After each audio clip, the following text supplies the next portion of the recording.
Mount Bukak, the divine epicenter of Korea's destiny. Good day. I am Professor Nam-Yong Lee, and I also serve as chairman of the Bukak Forum, a fellowship of more than 2,000 PhD-level policy experts devoted to guiding and enlightening the grassroots citizens of the Republic of Korea in order to advance a sound liberal democracy and a sustainable free market economy. Rising solemnly in the northern heart of Seoul, Mount Bukak, Bukak-san, is not merely a mountain. It is the guardian spine of the Korean nation, the sacred main mountain that carries the destiny of Joseon Lee's dynasty and the Republic of Korea. In the philosophy of geomancy, Pungsujiri, the main mountain is the axis that sustains the soul and vitality of a city. Bukak-san gathers the divine energy that descends from heaven and channels it into a living axis of life that unites humanity and nature, civilization and history, the visible and the eternal. Beneath its slopes stretch Cheongwadae Blue House, Gyeongbokgung Palace, Gwanghwamun and Sejong-ro, forming a straight and noble axis that connects heaven, the national leader, and the people. This sacred alignment embodies the divine order imparted by heaven to humankind, linking the royal virtue of Joseon with the spirit of liberal democracy in modern Korea.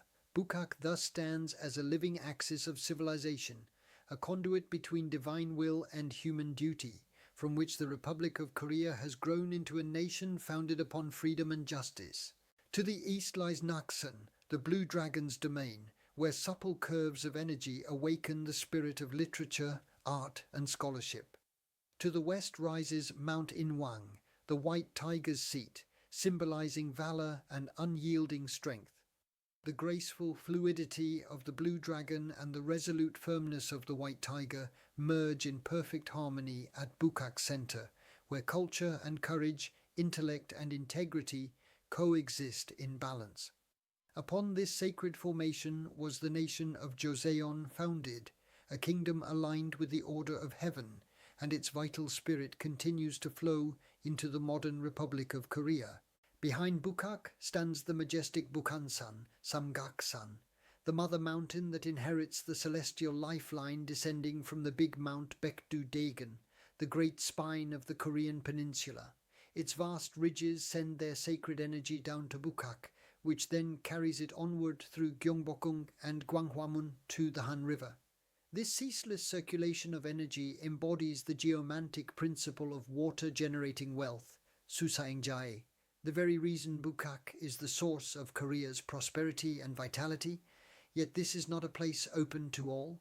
Bukak does not embrace those who lack virtue or dignity, those who defy heaven's will, who pursue selfish ambition or power without justice, are rejected by its spirit. History bears witness. Among the kings of Joseon, those who lost virtue found their reigns falter as soon as Bukak's spiritual favor turned away. Bukak aids the righteous but never shelters the unjust. It remains a mirror of human integrity and moral character. From the courtyards of Gyeongbokgung, the ridgeline of Bukak unfolds in solemn yet compassionate curves that seem to cradle the very soul of the nation. When the kings of Joseon offered their daily obeisance to Bukak, it was not mere ritual. It was an act of spiritual reflection, a moment to ask heaven's will and to confront one's own conscience. Before the grandeur of Bukak, kings laid down their arrogance as rulers and learned humility as human beings. Today, Bukak is not merely the main mountain of an ancient capital, it is the axis through which the Korean people shall open a new Pankarabu town era of peace and prosperity. The celestial life current that begins in Baekdu-daegan flows through the Korean peninsula and converges upon Bukak, radiating once more from here to the world. The Republic of Korea, founded upon liberty, creativity and justice, shall rise from this spirit of Bukak to lead a new age of civilization. Bukak's embrace is deep, but few are worthy to dwell within it. Only those of true moral virtue and refined character, leaders who honor heaven's will and love their people, may breathe within its sacred energy. Through such individuals, Bukak sustains the nation and opens the door to a new epoch, Now we must once again lift our gaze toward Bukak.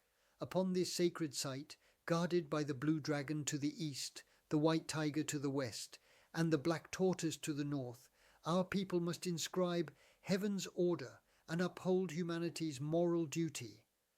Bukak is not merely a mountain. It is a divine scripture written by nature itself, a living textbook teaching humankind how to build a nation and govern the heart with righteousness. Even now, its energy enfolds the skies of Seoul and breathes life into the Republic of Korea. The spirit of Bukak is the eternal force that will lead our people into the next 5,000 years of peace and prosperity.